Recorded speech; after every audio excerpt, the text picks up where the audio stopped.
Welcome in, everybody, to the reveal of the number 22 team in my 2021 NFL Power Rankings with a deep dive into the Denver Broncos. Before we get started, a quick reminder to please do hit that like button down below. It really does support the channel. We've seen a lot of growth here over the first third of this series, and a big part of that is thanks to you guys for showing your support with that like button down below. Really does help. Also, if you enjoy the deep dive, make sure you subscribe and turn on notifications so you do not miss an upload as we count down to the number one team in my power rankings throughout the summer. And the Denver Broncos now, as I mentioned, now a third of the way through this series, coming in at number 22. This opening monologue, the narrative for this team, if you will, it is as simple as it gets relative to the other teams we've talked about, because this roster is absurd. It is absolutely freaking stacked, man. It is loaded. But the question for the Broncos in 2021 is, will they just be loaded, or can they be locked and loaded, as they have put everything in on Drew Lock reaching his potential that they see in him? And we will talk in depth about Drew Lock, but he is the ultimate variable, not just for this team, but around the entire league. The fate of the AFC could even spin based on what kind of quarterback he develops into this season. And man, like I said, this roster is stupid good. I want to take a look at their offseason. I want to applaud George Patton. You know, this roster was good heading into last season. They suffered a ton of injuries, which really derailed a big part of their season, and in part, maybe Drew Lock's development, but it was already a really good roster heading into this offseason. And then George Patton comes in from Minnesota, the new GM, and has one of the best off seasons for any team around the league. So you can see the key departures here. DeMar Dotson, okay. I didn't even write Jawan James because he's played 3 games in, 3 years for this team. So losing some Band-Aid right tackle options, losing A.J. Bouye, who was, again, a Band-Aid cornerback signing. Virtually no key departures, if you're being honest, for this team, especially when you see that they actually upgraded those spots in free agency. And then you go to the key additions. It is just upgrades, like significant upgrades across the board. Even the quarterback room did get better as they bring in an insurance package in Teddy Bridgewater. We'll talk about how he factors in here in just a minute. Javonte Williams now have 2 really good running backs in here. Why not?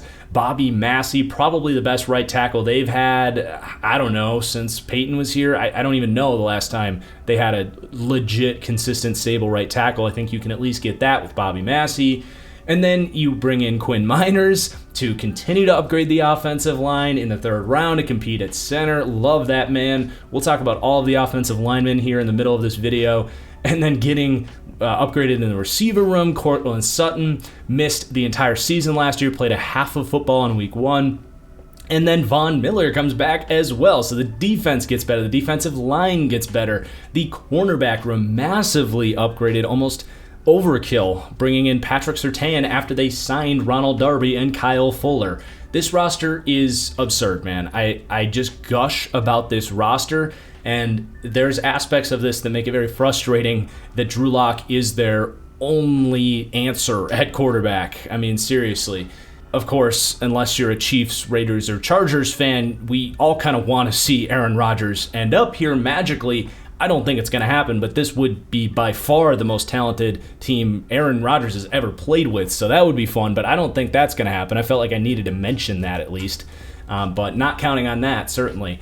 We are sitting here with Drew Lock. Let's talk about that master variable, if you will, here. So the Broncos as a team are going to rank 30th in the NFL at quarterback. I would not rank Drew Lock 30th in the league. He's outside of the top 32 in my opinion. In fact, he's not even the best quarterback on his own team right now. That is Teddy Bridgewater. But the floor is, or really the ceiling for Teddy Bridgewater is just so small that we know we're going to see Drew Lock until they can't see him anymore. And there is really a divide in the Broncos fan base right now. You have the fanatics who look at Drew Lock and see the 3 or 4 good games he has in a season and say, oh, that's who Drew Lock is. Why can't he do that for 17 games? Obviously, it's not that hard. He's done it before. He'll do it again, week after week after week next year, which is what he needs to do, right, to be a great NFL quarterback. And then there's the realistic Broncos fans that see the other 2/3 of the season and see him passing up open reads, throwing bad interceptions, bailing from clean pockets, being erratic as a passer, and say, yeah, he really needs to work on those things fast. And that's where I stand. Yes, I see the upside. The upside's great. He's got the athleticism, the arm talent, pretty decent accuracy. Like, yeah, the quote-unquote physical upside is there, but it's the mental side of the game with Drew Lock and the consistency that's just so frustrating for this team and the I would say 3/4 of Broncos fans that are realistic about this thing. And it's so fitting. I'm rereading Bruce Arians' book, The Quarterback Whisperer, and there's a perfectly accurate line in that book that talks about a great quarterback is a passer, not a thrower. So a thrower is someone that needs to see the receivers come open. They see them come open, and then they uncork the ball. As for a passer, they survey the field. They throw with anticipation. They don't need to see the receiver open before they throw it. And Drew Lock is totally a thrower of the football. He rarely, if ever, throws with anticipation. He barely knows that there's going to be this hole against cover 3 up the seam, and he needs to float it over the linebacker. He very rarely knows, if I hold this safety high, I can split it down to the sideline on this comebacker. You just don't see that anticipation from Drew Lock. It's very much my criticism of what we talked about with Jalen Hurts. I think these two guys are very similar quarterbacks in that if that first read is there, if the coordinator and the blocking scheme and the receiver can execute a first read where the receiver gets open and he can throw from a clean pocket, it's going to look pretty for Drew Lock. But that's, I don't know, I don't have the numbers in front of me, but that's what, at best, 1/3 of every snap at quarterback in the NFL. It's just, you can't get that clear picture every single snap. And what comes next for Drew Lock is just erratic and unpredictable. I would say he very rarely gets through his progressions. I constantly tearing my head out watching him play because he bails from clean pockets constantly. He leaves so much meat on the bone on critical passes. And then some of the decision-making on the move is erratic as well. So there's just so much development to do there with Drew Lock. That's not controversial to say. Now, the quote-unquote physical upside is there. How many quarterbacks have we said that about before, and it just didn't work out? I think history would tell you, even though he has all of this help, all of these magical playmakers around him, history would tell us that a guy like Drew Lock, just by year 3, if he's not seeing the field and throwing with anticipation, it's just not going to happen. Now, you can certainly say, okay, he was raw coming out. Year 1, he was never going to be great. Year 2, we gave him all these weapons. Weird COVID season. The season got derailed by injuries. Maybe year 3 it clicks, and I agree with that argument to a degree.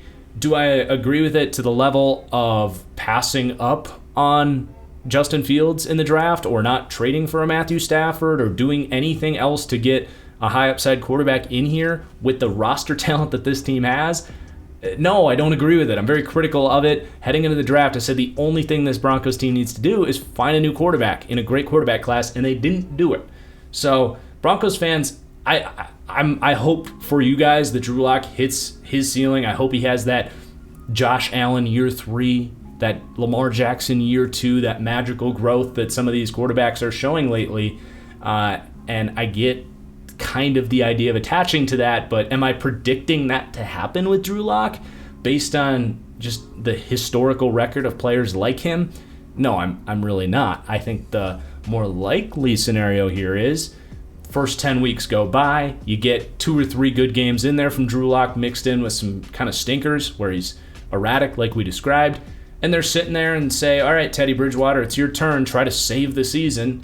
And maybe you get a slight boost there, and then you're sitting there around 500 next year saying, why the actual did we not draft Justin Fields?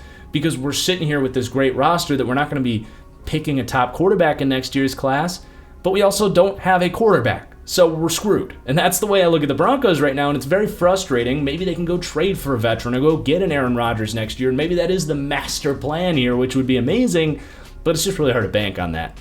So now that the master variable, as I keep saying, is out of the way, let's lighten up and reflect on how absolutely stunning this roster is. I think you could actually make a case that this is the best roster outside of Tampa Bay, front to bottom, in the entire NFL. So the running back position ranks 13th. You have established high-end veteran in Melvin Gordon. Last year of his contract, they draft Javonte Williams, who's sweet, man. He's very similar to Josh Jacobs coming out.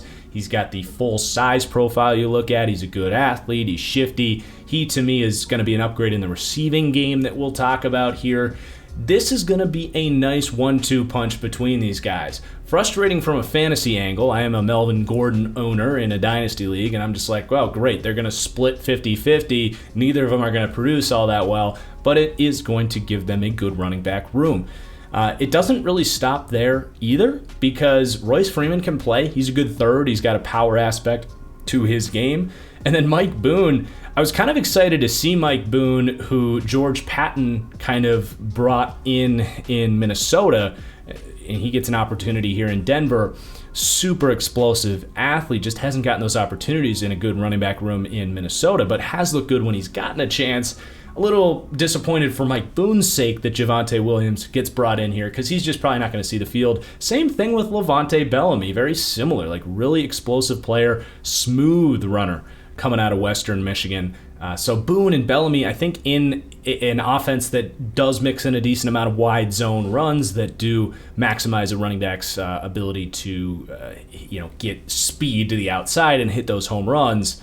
Two players that could play there, but just probably not going to see the field much. So you're really 5 deep, in my opinion. It's an outstanding running back room. Are any of these guys going to be top 10 guys this year? Javonte Williams maybe is, but the volume probably not going to fully be there.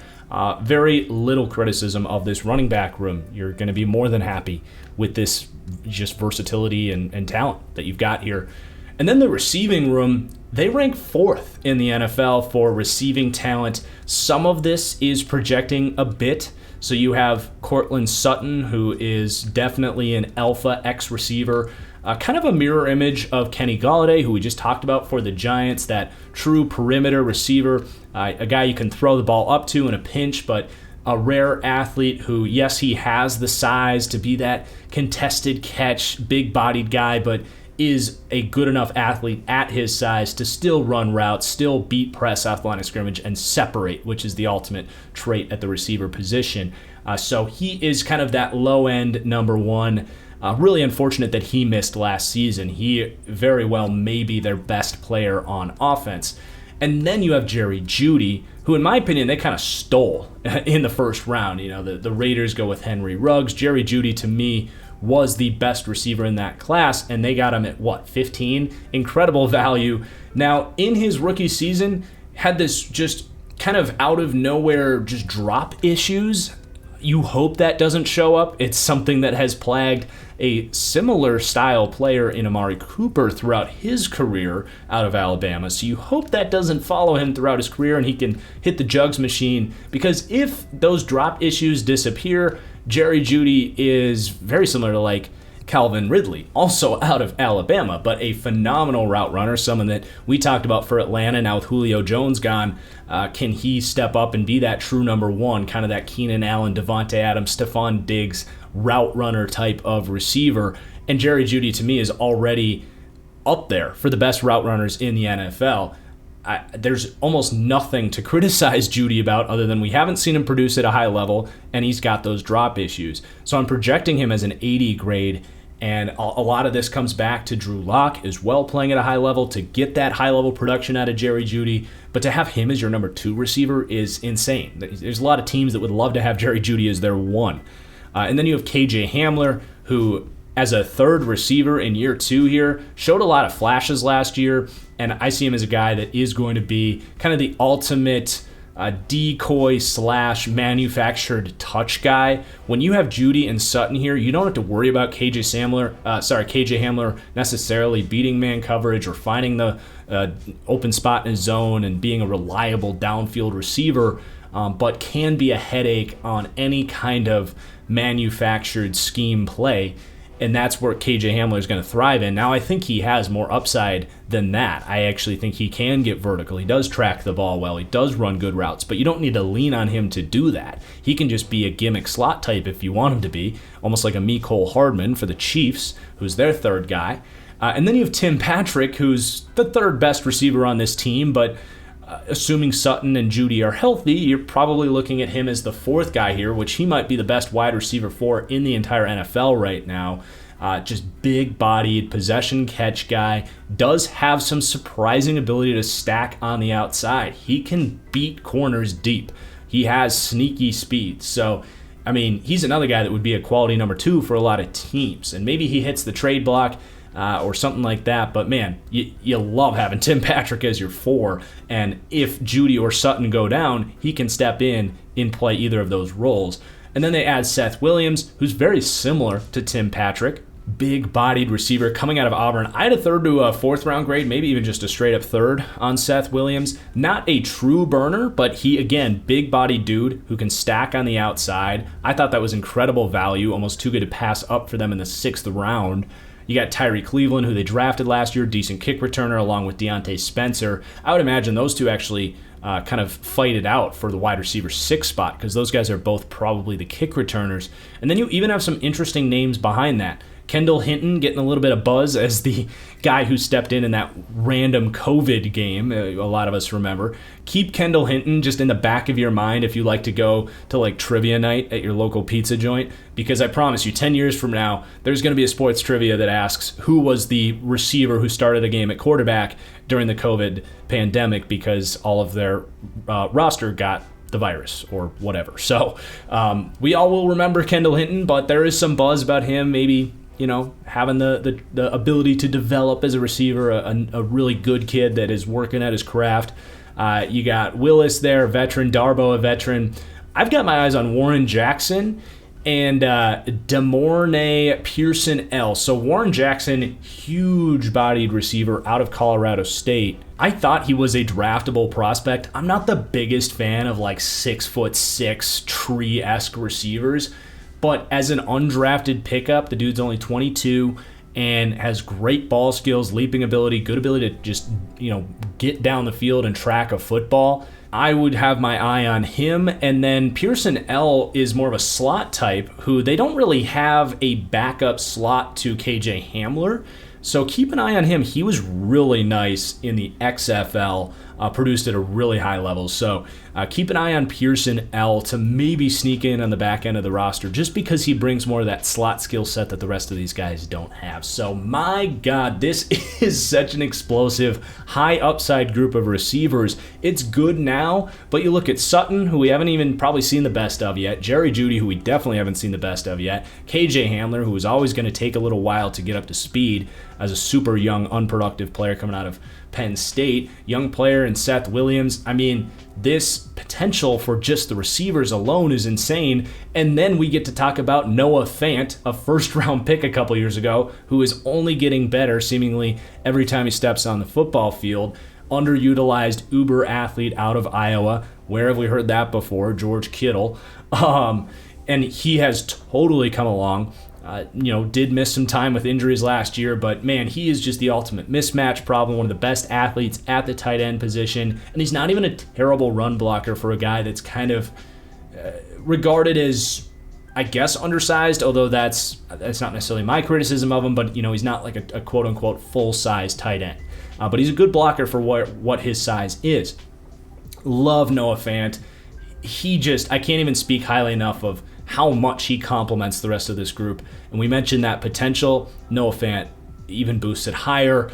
At the depth at tight end, you also have Albert O, who showed great flashes in very limited playing time, was at a time regarded as a first-round prospect playing with Drew Lock, and then fell off kind of the grid after not producing in his senior season, but an explosive athlete with 4.5 speed, has the full size to be a good complement to Noah Fant. That tight end duo could very much become one of the better ones in the league. Maybe he already is. You got some veterans there with Beck, Saubert, and Fort. And then, remember we mentioned athletic, underproducing tight ends out of Iowa. Noah Fant, George Kittle, Sean Bayer here did have disappointing 40 time. Myself and some of the people in the draft community were talking about how he could be a guy that runs in the 4.5s or low 4.6s and really shoots up into the 5th, 6th round as kind of a sleeper tight end, and just didn't have the insane workout that I think a lot of people were expecting. So he ends up going undrafted, but you can see some of the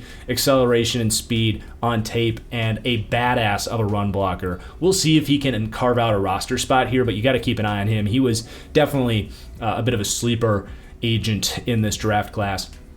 And then the running back contribution to this receiving grade. So Melvin Gordon, I imagine early on gets the majority of snaps. Just teams tend to kind of ease in rookies because of the pass protection responsibilities there. But let's not kid ourselves. Javonte Williams is a more explosive, better player in the receiving game than Melvin Gordon. Melvin has certainly slowed down, and back in his prime was a quality contributor in the receiving game, but he just isn't anymore. He doesn't turn up field with the same explosiveness. Really graded out poorly. I think he was in single digits for missed tackles forced, despite having, 40 plus receptions last year. I should have wrote those down, but his ability to make guys miss after the catch was some of the worst in the league. Let's just leave it at that. Javonte Williams, completely opposite, record numbers of broken tackles, including his ability in the receiving game at North Carolina. So you hope they can quickly get him up to speed with the NFL pass protection, and you see him out there sooner rather than later. And then all of a sudden, you're looking at your top 3 wide receivers, Noah Fant and Javonte Williams, all guys under 24. I don't know, Sutton might be 25, with insane explosiveness and a great complement of skill sets. Are you serious? It is an embarrassment of riches with this receiving talent. You got Royce Freeman, who can catch the ball, not much of a shifty route runner type. And then Boone and Bellamy, we talked about their ability to move in space, could have some hidden upside as third down backs there as well. So 4th for the receiving grade. And that's, factoring in the fact that some of this is unproven.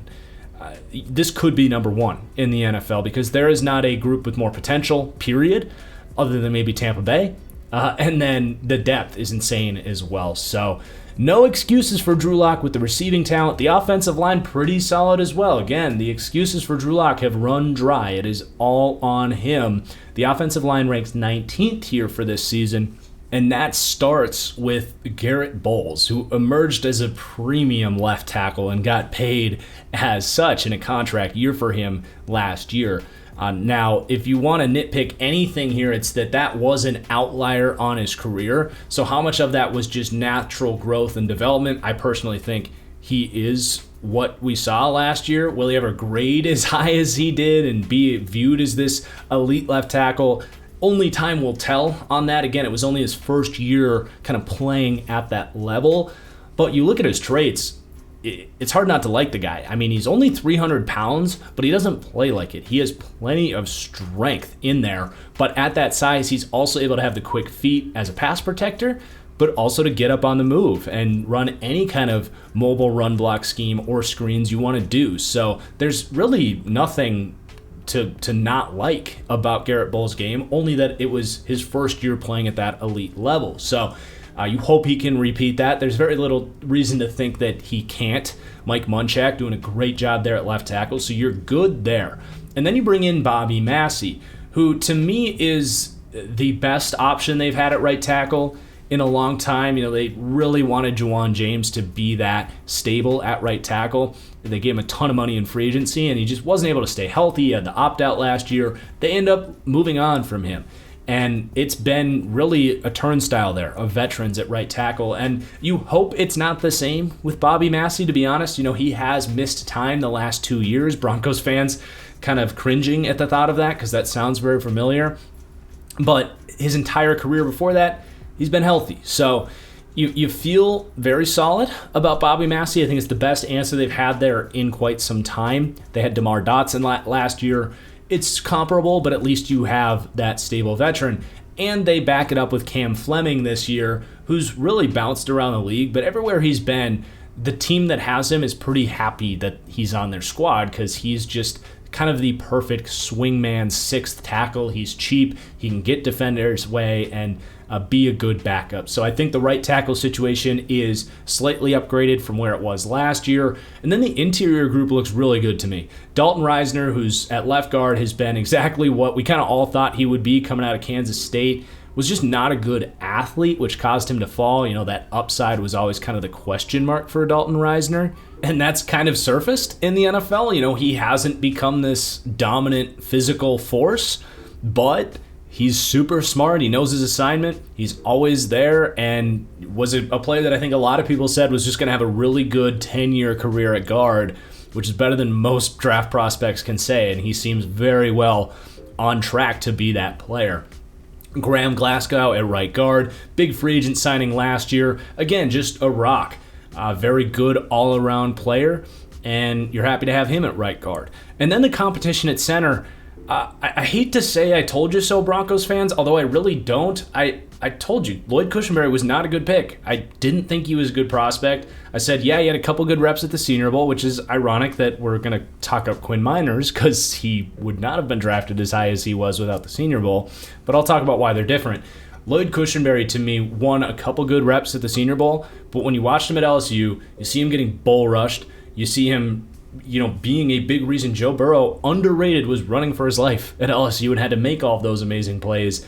I did not think he was a great prospect. I had a 6th-round grade on him, and he was one of the worst offensive linemen in the NFL last year. I think Denver recognizes that. I think they would love it if year 2 is better for Lloyd Cushenberry. I think this is a competition, and would not be surprised if Lloyd Cushenberry starts the first 4 to 6 weeks. But I don't have confidence that Cushenberry can keep Quinn Miners off the field, because Quinn Miners, to me, has a lot of traits that you want to bet on at that center position. Number one, maybe I'm buying into the hype, maybe, but I just have confidence in the guy, and I'm gonna speak out about that confidence here. The video of him basically auditioning to get to the Senior Bowl, where he's like, I'm gonna be in the woods and be lifting trees and basically do like the J.J. Watt workout technique. And just show what my work ethic looks like. Yes, I was Division III, but I was overlooked. And then he gets to the Senior Bowl, kicks ass, takes names, and backs it up at his UW Whitewater Pro Day with an elite performance, just across the board. Bench reps, 40-yard dash, just you name it, broad jump. This guy is an athletic specimen at center, which is not necessarily what he looks like. But you put him in this offense that does like to run a lot of wide zone. He's just a better player than Lloyd Cushenberry. I think he's better day one. I don't know if the Broncos go with that or not. I'm sure there's going to be some comments that say Lloyd Cushenberry is going to start, and you might be right. But I think that's a mistake. I think Quinn Miners is a better prospect, more upside, and I would roll with him day one at center. And if they do, I really like left tackle to right guard. I think you're really set up well for the future. Just got to find a long-term answer at right tackle. But yeah, it's a good starting offensive line group. We mentioned Fleming there for depth at tackle. And then you got to keep an eye as well on Netane Muti. So I think there is some given flexibility here. Graham Glasgow is a guy that has played center, was at center before the Lions drafted Frank Ragnow. And honestly, I think Risner could step in and play center as well. There's little reason to think he couldn't. So if Miners and Cushenberry really suck, I think Netane Muti also has a ton of upside. Is a guy that was injured a ton coming out of college, but is just a mauler and a beast. So maybe your best lineup is to slide one of your guards into center and you put Muti at guard. So I think you have flexibility across the board. You run 7 or 8 deep, depending how you feel about Cushenberry. And it's going to be a very solid offensive line. Again, going to be an offensive line that allows them to do what they want to do. I don't think it's going to be a dominant group necessarily, but not bad enough to be an excuse for Drew Lock potentially struggling here. So you put that all together and you do come up with the 25th offense in the NFL. You rank 30th at quarterback, it's just going to be the deal. And the offensive coaching, it's a good system. I do like Pat Shurmur. I would say 22 is like the floor there for how you would rank their offensive coaching. There's some real criticism of some stuff there, but I know Broncos fans and just NFL fans in general, the first person that any fan is going to pile on is the play caller, because that's where we all look and say, I would do a better job than that. Well, I can't tell you how many times I saw Drew Lock pass up wide open receivers on third down, just basically leaving Pat Shurmur out to dry. So I think 22 is worst ranking as possible for Pat Shurmur, and I think they have a good chance to exceed that if Drew Lock can make them look better, basically. The offense is kind of this hybrid pro-style Shanahan offense. There's definitely some of those influences. You see the naked bootlegs, the play action, but they don't really lean on that as the full identity of the team. They really mix in a lot of different concepts, and it's not an easy system to understand for Drew Lock, so you can at least attribute that. But yeah, they rank 25th for offense, and this all comes down to Drew Lock. If Drew Lock's great, it's going to make the play calling look better, and their offense is going to be way better than 25th. But when you rank 30th at quarterback, that inconsistency, it's just going to be tough, man. It's going to be real tough. But now as we move on to the defensive side of the ball, you guys will see that the offense doesn't necessarily have to be this elite booming group, even though they have the potential to do it, because this defense is honestly even more loaded than the offense is, which is saying a lot. So let's just start with the run defense. This is a very good, sound run defense. Really, the whole front seven, this might be the most complete group we've looked at. Everyone's kind of had a weak link. I don't see that here with Denver. So very little to criticize about the Broncos defense. I don't know if you have that like dominant force, that elite nose tackle that just can transcend everything. But man, like I said, there's just no weak spots here. You got Mike Purcell, who's just a good veteran nose tackle. He needs to stay healthy because they don't really have a true nose tackle to back him up. But that is something you can always probably find in free agency. This team's done a good job of doing that. Case in point, Mike Purcell. You've got Shelby Harris and Draymond Jones next to him. Shelby Harris is an awesome three-technique defensive end, 3-4 defensive end style. Just a do-it-all, jack-of-all-trades. I don't want to say jack-of-all-trades, master of none, because that sounds like a diss based on how good Shelby Harris is, but I think that holds some weight. He's not like elite at anything, but really good at everything. Draymond Jones next to him was one of my dudes in that 2019 draft. Knew he was going to take some time, but that was one of my favorite picks, pairing him in here with Vic Fangio, who's done a great job of developing players at this DN position, and I'm excited to see what he can do. The sky is the limit for him. I actually compared him to Cameron Jordan coming out, which I guess means he's kind of similar to like Peyton Turner as well, who New Orleans just drafted in the first round. He's got some of the best first-step explosiveness. I'll talk about how excited I am as a pass rusher there, but this scheme does a good job to shelter maybe some of his weaknesses as a true like defensive tackle. But in this scheme, he can play more around the tackle as that kind of 4-eye, even head up on the tackle. And, you know, he's not going to catch as many double teams, where he can certainly suffice against the run. And he did show some steps there last year. So I like the starting three there. On the edge, you're very happy with Von Miller, Bradley Chubb. Von Miller is under the radar, been like an elite run defender. He's tough to predict here because of his age and having played last year having not played last year, coming back from the injury. I'm expecting maybe 90% of the old Von Miller here. If you get more than that, that's great, but 90% of Von Miller is still a dominant football player.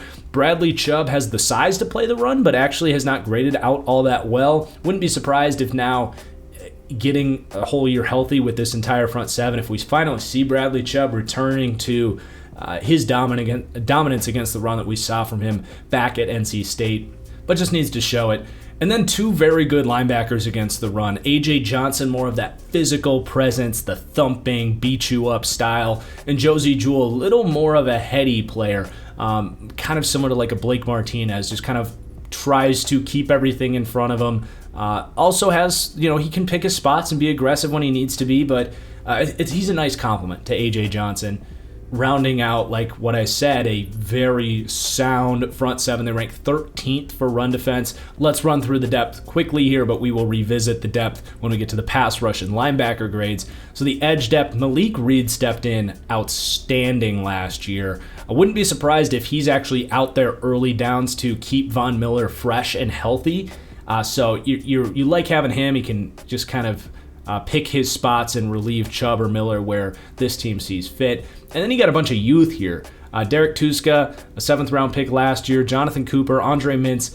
None of these guys great run defenders. And then Peter Colombi, if they keep him, he's kind of in that Malik Reed sort of hybrid outside linebacker role. And I'm not very familiar, to be completely honest, with Tamapenu.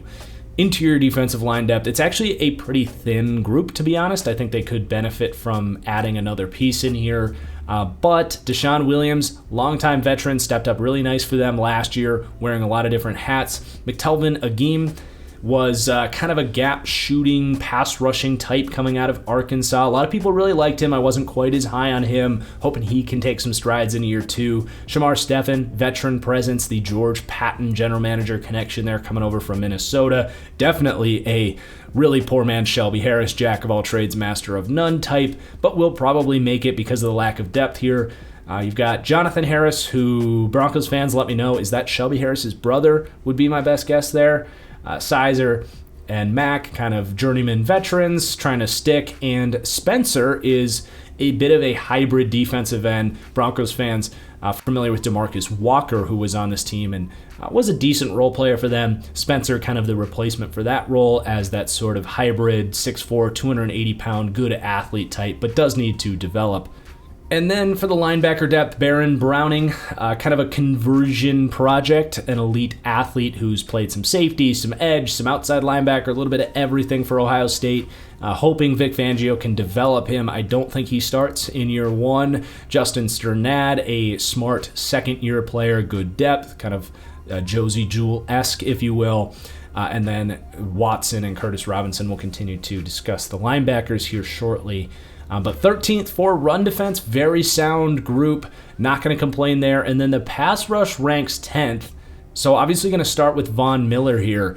As I mentioned, it's difficult to project what we're going to get from Von Miller. He has already shown some signs of aging and regression, and now a year removed from injury and some off-field questions, there's a chance that Von Miller just isn't that elite presence anymore. It's tough to factor that in. Now, if he is back to his old self, which I don't think I actually expect him to be, like I said, I'm expecting kind of 85-90%, which is still a very good player, but that is not that dominant defensive player of the year difference maker that he once was, but it's still a very good player. But for the first time, you might actually get a full year of Von Miller and Bradley Chubb, which we have not really seen yet. Bradley Chubb has been injured. Von Miller's been injured. We haven't seen these guys together, and having that duo can elevate both players because it just puts a lot of stress on the offensive line. But Bradley Chubb, they spent that early first-round pick on years ago. Always, to me, was a guy that maybe had a slightly more limited upside just because he isn't this explosive, high-end elite athlete at the edge position, but always was going to be kind of that day one impact, polished player with power and bend at his size. And that's kind of what we've gotten, is a high-end 2, arguably a low-end 1, just really solid, consistent, stable player, just hasn't been that elite guy, and I think that's all pretty fair. But as a duo, it's got to be in the conversation for the best duo in the league if Von Miller resumes his elite status, which is a big if. And then the interior group, Shelby Harris, like I said, very above average. He's good to great at both run defense and pass rush. I regret saying above average. I'm a big Shelby Harris truther, so I don't want to say anything that Broncos fans come at me and say I'm sleeping on Shelby Harris, because believe me, I'm not. I'm just trying to make the point as well that he's not this elite player. He is an awesome, good starter, very good at both pass rush and run defense. Long arms for a shorter dude, which gives you a good power profile, ability to push the pocket, but also he uses them very well to deflect balls at the line of scrimmage. I want to say he led the NFL in batted passes for defensive linemen last year. He is an absolute asset for this pass rush, and you pair him with Draymond Jones and his athletic upside. Now you could be talking, because Draymond Jones is a great compliment. He's got a little more get-off and length and quickness, and I think he has outstanding upside as an interior rusher. Excited to see what he can do now in his third season. The growth and development The career trajectory is absolutely there. I think Draymond Jones is very much a breakout candidate for the upcoming season, and the opportunities are totally going to be there. So you have no true weaknesses with this pass rush, just a couple question marks as far as Draymond Jones, continuing to show that development to be a consistent high-end starter. And then Von Miller, what version of Von Miller are we going to get here? They rank 10th for now. I think they have top 5 upside. I think that's pretty fair. Let's go through the depth, though. So Malik Reed, just a very stable third edge piece because he can do some rushing of the passer. He's got some bend and speed off the edge. He's got strong arms for a smaller dude. He's a good run defender. You can drop him into coverage. Just a nice, versatile third piece off the edge. And then just some interesting youth that you're hoping one of these guys can kind of show some development. Derek Tuska, I don't know. He's kind of maxed out in my opinion. Not a great athlete, but does have a good skill set as far as counter moves and technique. Jonathan Cooper, more of that athletic profile. They're hoping they can maybe develop him under here with Vic Fangio, who's been great at that. Honestly, my favorite of these 3 young developmental pieces is Andre Mintz, one of my diamond in the rough undrafted pickups, especially because of the landing spot. Andre Mintz, in my opinion, the best first step get off of any edge player in this draft class.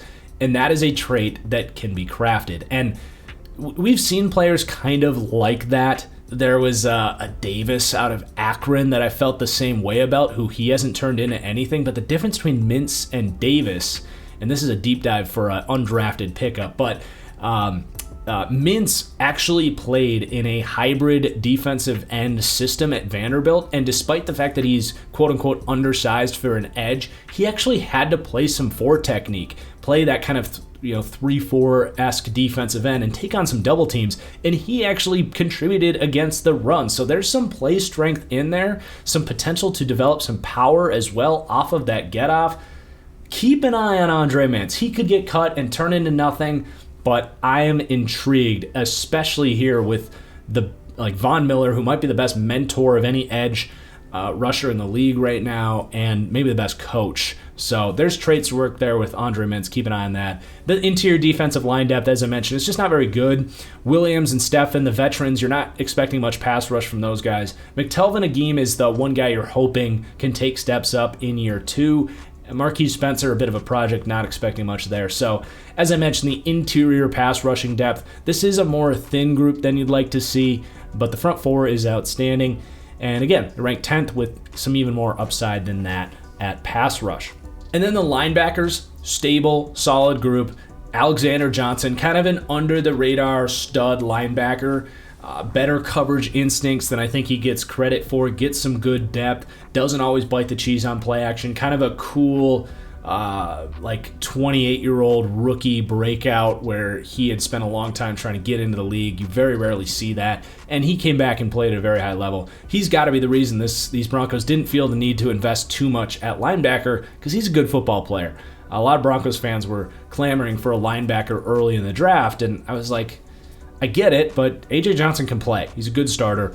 Josie Jewell, again, quality starter. Limited physical upside, not a great athlete, not a super rangy cover player, but as your number 2, you can't really complain about it. But they are hoping Baron Browning can be an upgrade to that long term, because polar opposite as far as has no idea what he's doing out there, but extremely athletic. 4.5 speed, over 240 pounds. He's got the length to contribute as a pass rusher. He could be considered a edge hybrid kind of Malik Reed type of player here as well. We'll see how they truly use him. It sounds like they want to make him an off-ball linebacker all the way, so that's where I'm going to list him here for now, although he could go either way. But yeah, I don't expect him to play much year 1. He just has too much to learn. We've seen much smarter linebackers than him struggle in year 1 as rookies, because these NFL offenses just toy with these guys. You have to see the game at such a high level just to be in the right position. It doesn't matter what your 40 time is. If you bite the cheese on play action and you're 5 yards out of position and they drop a crossing route over your head, it doesn't matter how big, tall, and fast you are. You got to be able to see the game and know what's coming, and I don't think Baron Browning's going to do that as a rookie. But there's so much to coach up and potential there with him. Kind of like a Jamie Collins coming out years and years ago. Justin Strnad, smart player coming out of Wake Forest. He's kind of like Josie Jewell, so he's good depth. And then Watson, don't know much about him. Curtis Robinson, kind of another athletic profile developmental piece coming out of Stanford. So 23rd at linebacker. This group is not going to make or break their season. I think they're fine here. I think the Browning pick was nice, kind of a luxury pick to develop at linebacker, but they don't need him necessarily, especially when your secondary is this good. So they rank 5th for secondary. Like I said, this roster's loaded, man. It was like overkill what they did in the secondary here for the Broncos, kind of rewriting this group other than Bryce Callahan. So they snagged Kyle Fuller immediately, just like we all knew was going to happen. The second he got cut by the Bears, we knew Fangio loves this guy. At the time, they had another need at corner. Didn't want to start O.J. Mudia before they drafted Patrick Surtain, and it was like, boom. Like overnight, he was a Bronco. Makes tons of sense. He knows the system. Boom. Perfect. Love it. Ronald Darby, as well, showed really nice zone instincts for Washington last year. He's going to compete with Patrick Surtain. He's going to have his hands full trying to keep Patrick Surtain off the field, who, in my opinion, was the best cornerback prospect since Jalen Ramsey. So who ends up getting more reps there? Probably going to be Darby early. They gave him a lot of money. That's just typically how these teams think, is they go with the veterans, with the experience, and coach up the young players, but it's not always the case. I think Surtain absolutely could beat out Darby, and Darby becomes the 4th guy here. Maybe even Kyle Fuller becomes the 4th guy. Regardless, you're in a good position. If Patrick Surtain is good enough to beat out Kyle Fuller or Ronald Darby as a rookie, you're more than happy about that. So outstanding group of corners. And then there's, Bryce Callahan, who typically when you cut Chris Harris, you're not upgrading at slot corner. But when you sign Bryce Callahan, you are, because Bryce Callahan just might be the best slot corner in the entire NFL right now. He has everything from speed to quickness to physicality against the run, can run man coverage, zone coverage, competitive, smart player. What's not to like about Bryce Callahan as your slot guy? This is the best group of 4 corners in the NFL, and we barely even talked about Patrick Surtain, who has the best press coverage technique you'll see for a young corner, a rookie corner. Super smart in zone coverage. He's been coached by Saban. He can run any kind of coverage you want. Maybe not like the best man-to-man corner. He is a little bit tighter, but I think that was also overstated in the pre-draft process. In my opinion, there wasn't much of a debate. There wasn't a debate at all. Patrick Surtain was CB1, and they actually got him as the 2nd corner drafted. I think he is a better player than J.C. Horn, and we'll see that play out. But yeah, man, 4 deep of stud corners. Oh, and then you got Michael Ojemudia, who was serviceable as a 3rd-round rookie. Kerry Vincent, who's a freak athlete who can just play special teams and develop here, who maybe can play some safety as well. Duke Dawson, versatile slot piece. Isang Basi, who I think could play the slot in a pinch. That's like 8 deep. I even like Pernell Motley out of Oklahoma. So what's not to say about this cornerback group? Oh, and then they have really good safeties as well. Justin Simmons in the conversation, in my opinion, for the best safety in the NFL. He's a little bit more of a versatile piece as opposed to like Jesse Bates and Minkah Fitzpatrick, who are typically the 2 guys you see mentioned as the 2 best safeties in the NFL right now. Justin Simmons, a little more versatile, which might be better as a guy that can come into the box, thump a little bit more. He is super quick for a bigger-bodied safety, can man up tight ends, heady player. Glowing about Justin Simmons. Got to be in your top 5 list at least. Kareem Jackson, they were able to bring him back. He had an outstanding season last year. Another versatile piece. Now, these guys are so perfect for this system as well. I think that's why they wanted to keep Kareem Jackson around here as they drafted some maybe future answers at safety. So both Simmons and Kareem Jackson at some point in their career, whether it was college or the NFL, have experience playing cornerback. And the Vic Fangio split safety system demands these guys to come down a little bit closer to the box and play cover 4, which means at some point you're going to have to run man coverage. You're going to have to match and pick up guys, cover corner routes, cover post routes, flip your hips, and convert your zone coverage into man coverage. And that cornerback experience is priceless for these guys. Both Simmons, who played slot at Boston College, and Kareem Jackson, who was a legit corner for Houston. It's such a great dynamic, athletic, experienced safety duo, one of the best in the league that doesn't get enough recognition as such. And then they draft Jamar Johnson and Caden Stearns. I think Jamar Johnson's a better fit for this system. He, to me, has the mindset of a Kareem Jackson, just sees the field so well as like a step, maybe not a step ahead of the quarterback, but can see what the quarterback sees and play with anticipation at safety, and has kind of fluid hips to run that man coverage, split safety defense look. Caden Stearns, on the other hand, I don't know. I don't know if he fits the system all that well. Very much a downhill kind of either box safety, like a traditional strong safety, or a single high free safety, just true downhill player. I don't know. I thought he was a decent prospect, but it was a 5th round pick. Probably, decent value, I suppose, but many people thought this was a steal. I don't know. I think Jamar Johnson was closer to a steal than Stearns, especially for the scheme fit. But he's a decent prospect, regardless of maybe being a poor scheme fit. Kerry Vincent, to me, actually makes a ton of sense. Just like Kareem Jackson made the conversion from corner to safety, Kerry Vincent would be the guy that I would say makes a ton of sense to convert to safety in this system where he has outstanding potential. And then you got Locke and Marshall, who just weren't asked to play much last year. So the secondary as a whole, super deep, super athletic, super talented. Great system in front of them as well with Vic Fangio. They rank 5th in the league, which is going to round out the 5th overall defense.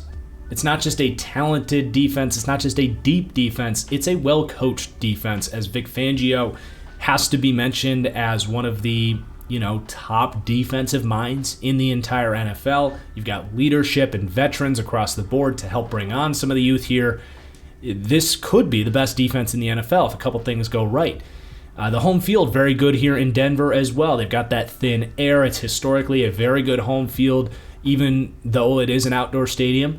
So 11th for home field. We talked about the scheme, the 3-4 split safety Vic Fangio defense. Expect a ton of split safety looks, cover for being the go-to, sprinkling in a lot of different other zones and even some man coverage as well. So a recap of the team at large: 25th offense with plenty of room to grow, defense being 5th in the league, special teams 21st.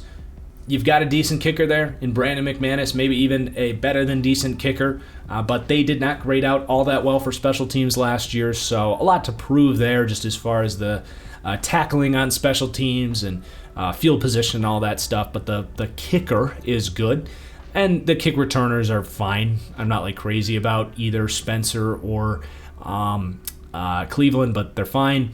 And then the culture just needs to get there. This team needs to kind of learn how to win as a team, establish what their true strengths are. They know where their good players are, which is everywhere. It's just a matter of fully deploying those guys, putting it all together. I think the 26th culture ranking here is the floor, but there's also, for a lot of these guys, maybe that eye in the back, or that elephant in the room, if you will, of, okay, Drew Lock's our quarterback. We're not going anywhere. And that's a big part of culture, is having that confidence as an organization. And I don't know if they have that. I think that's fair.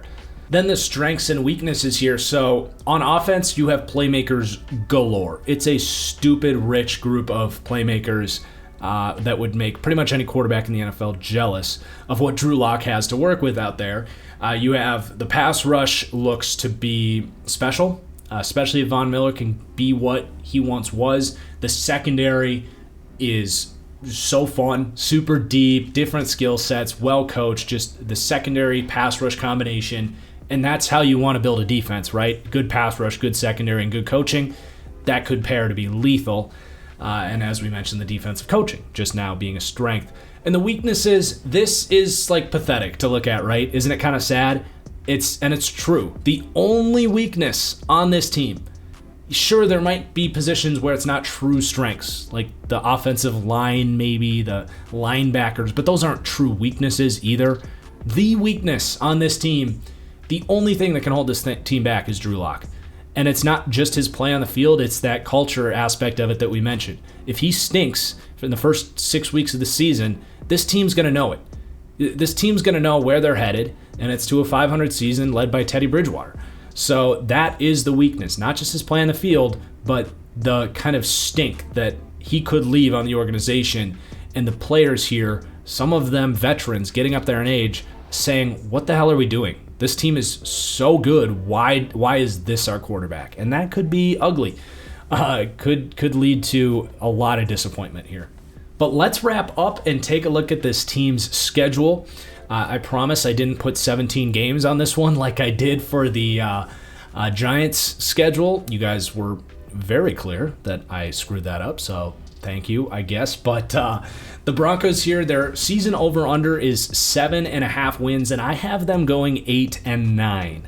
And because of the just unknown of Drew Lock, I would say no bet. I personally am not betting on Drew Lock myself. I'm not betting against this team, though, and I think there is something to be said about surrounding a talented young quarterback with this roster. There is a chance that it just clicks and everything kind of starts to fall into place for Drew Lock. But just going through this thing, it's actually a pretty favorable schedule as well. I think this might be the easiest schedule that we've taken a look at, honestly. So you start with the Giants, the Jags, the Jets, some of the worst teams in the league right there. So I think they can start 2-1 there. They got to play Baltimore and Pittsburgh. Tough games. Good defense is going to put a lot of pressure on Drew Lock. I think they're going to learn a lot about this team right there in that 2-game stretch. They get Vegas at home, got them winning that, at Cleveland a loss, and then beating Washington at home, and then losing to Dallas. So starting the season 4-5, and then it's not all that bad down the stretch either. You have Philly at home, bye week, Chargers at home. Think they can win both of those games. I do have them getting swept by Kansas City this season. But then they have Detroit at home, Cincinnati at home. For a team that's stuck in the middle of the power rankings here, you want to get your easier games at home because it gives you a better chance to make sure you win those, and then hopefully you can go on the road and get some upsets. So to get Detroit, Cincinnati, Philadelphia, the Jets, Washington at home, while you have to go to teams like Pittsburgh and Dallas, that's, I think, beneficial to them. But they finish up the season at the Las Vegas Raiders, at the Chargers, and against the Chiefs, where I have them with a disappointing 0-3 finish to the season. So 8-9 on the year, no bet on their over-under of 7.5 wins.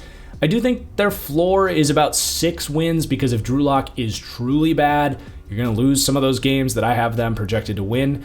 And I think their ceiling, I wrote 10 wins. That might be too low. I think even best case scenario for Drew Lock, though, it's like, is he really going to be Josh Allen and have like an MVP season and this team wins 11 to 13 games? It's difficult to imagine. I think even if he gives you enough confidence, let's just say, to be the starter going into next year, which is already a big unknown, you're still probably looking at a guy that has a lot of rough games in there, and they win about 10 to 11 games. So maybe an 11-win ceiling. I wrote down 10. Overall, I hate to be, Drew Lock gives you no chance guy, but that's really how I feel about it. I'm not a believer that year 3 is going to be special for Drew Lock, even though he has all this talent around him. I think we're going to be looking at this and saying, why didn't you take a Justin Fields or even a Mac Jones?